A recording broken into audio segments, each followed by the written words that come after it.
petrol અને ડીઝલના ભાવ વધારાની અસર રાજકોટમાં પેટ્રોલના ભાવ 99.4 રૂપિયા પ્રતિ લીટર થઈ ગયું છે તો અગાઉ પેટ્રોલનો ભાવ 98.17 રૂપિયા પ્રતિ લીટર હતો ડીઝલનો નવો ભાવ 95.41 રૂપિયા થઈ ગયો છે ડીઝલનો ભાવ 94.5 રૂપિયા પ્રતિ લીટર હતો હવે તે 95.41 રૂપિયા થઈ ગયો છે પેટ્રોલમાં 87 પૈસા પ્રતિ લીટર વધ્યું છે જ્યારે ડીઝલમાં 91 પૈસાનો વધારો નોંધાયો છે તો રાજકોટવાસીઓ પણ પરેશાન છે આમ જનતા જાય તો જાય ક્યાં કારણ કે પેટ્રોલ ડીઝલના સતત ભાવ વધી રહ્યા છે સવારે ઉઠે છે આમ જનતા હવે ડરના મારે ઉઠે છે અને જ્યારે પેટ્રોલ પંપ પર પહોંચે છે ત્યારે ખબર પડે છે કે પેટ્રોલ ડીઝલના ફરી ભાવ વધી ગયા છે ક્યારેક દૂધના ભાવ વધે છે પેટ્રોલ ડીઝલના ભાવ વધે 10 દિવસની અંદર જ 3 વખત આ પેટ્રોલ ડીઝલના ભાવ વધ્યા છે મોંઘવારીનો વધુ ભાર પડી રહ્યો છે કારણ કે પેટ્રોલ ડીઝલના ભાવ વધે એટલે ઘણા બધા મોંઘવારીના એંધાણ પણ સર્જાઈ રહ્યા છે વધુ વિગતો સાથે અમારા સંવાદદાતા મયુર સોની લાઈવ જોડાઈ ગયા છે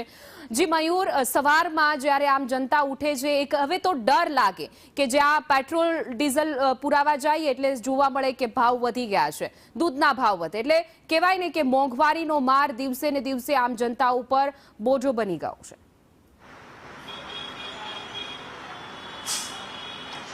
બિલકુલ હિના જે પ્રકારે સતત ત્રીજી વખત પેટ્રોલ અને ડીઝલના ભાવ વધ્યા છે તેની પરેશાની છે લોકોના ચહેરા ઉપર સ્પષ્ટ રૂપથી જોવા મળી રહી છે પેટ્રોલ જ નહીં પરંતુ દરેક વસ્તુઓ છે તેના ભાવમાં વધારો થયો છે લોકોને ખાસી મુશ્કેલી પડી રહી છે સતત ત્રીજી વખત 8 દિવસમાં પેટ્રોલ અને ડીઝલના ભાવમાં વધારો થયો છે આપણી સાથે રાજકોટવાસીઓ છે આપણે તેમને જ પૂછીએ શું કહેશો સતત ત્રીજી વખત ભાવ વધ્યા છે હવે ઉપરથી જે નહીં આવે એને પણ એમાં તો આપણે કઈ કહી ન હકી તકલીફ પડે છે પણ હવે એ તો સહન કરવું છૂટકો જ નથી તકલીફ પડે છે પણ છૂટકો નથી આપણે બીજા લોકોની સાથે પણ વાત કરીએ શું કહેશો પેટ્રોલ ડીઝલમાં ભાવ વધારો ત્રીજી વખત થયો છે ઘરનું બજેટ ખોરવાશે બધી વસ્તુઓના ભાવ વધશે હા વધશે તો ખરા જ લોકો છે કહી રહ્યા છે કે ઘરનું બજેટ છે વધશે ને તેના કારણે મુશ્કેલી પડશે આપણે બીજા લોકોની સાથે પણ વાત કરીએ શું કહેશો ફિક્સ પગારદાર માણસ હોય એમને આ પ્રકારનો ભાવ વધારો કઈ રીતે પરેશાન કરે છે પરેશાન તો કરે જ ને બધી રીતના આ જો લાઈનમાં ઉભા કહ્યું ને અડધી કલાક થયા ત્રીજી વખત ભાવ વધારો ઘરનું બજેટ મુશ્કેલીમાં મુકાશે બીજી બધી વસ્તુઓના ભાવ વધારો બધું બધાયમાં ભાવ વધારો બધાયમાં બધી રીતના અપેક્ષા રાખો છો બધાયમાં હે જ ભાવ વધારો એકમાં નથી બધે દૂધમાં હમણાં વધી ગયા 2-2.5 રૂપિયા ખાંડમાં ચા ખાંડમાં બધામાં ભાવ વધવા જ મીંડાય હળવે પેટ્રોલમાં ત્રીજી વાર હમણાં વધી જાય હજી મોંઘવારી વધશે એવું લાગે છે વધશે જ ને હવે આમાં ઘરે બહેનો હોય માતાઓ બહેનો હોય એ શું કહે છે ભાવ વધારા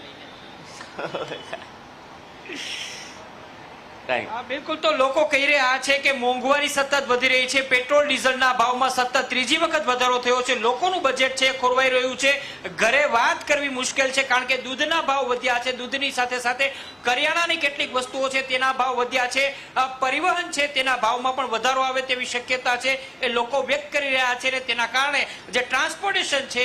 તેની સીધી અસર છે એ લોકોના ખિસ્સા ઉપર પડશે એટલું જ નહીં પરંતુ શાકભાજીથી લઈને દરેક વસ્તુઓ કે જે પરિવહનની સાથે જોડાયેલી છે તે મોંઘી થાય તે પ્રકારની જે ભીતિ છે એ લોકોના મનની અંદર અત્યારે જોવા મળી રહી છે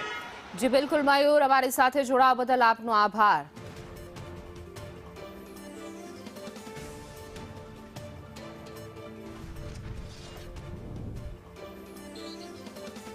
સતત પેટ્રોલ ડીઝલના ભાવ વધી રહ્યા છે આમ જનતા પરેશાન થઈ રહી છે રાજકોટવાસીઓને આપણે સાંભળ્યા કે સૌ કોઈ જે છે તે પેટ્રોલ ડીઝલના ભાવ વધારાથી પરેશાન છે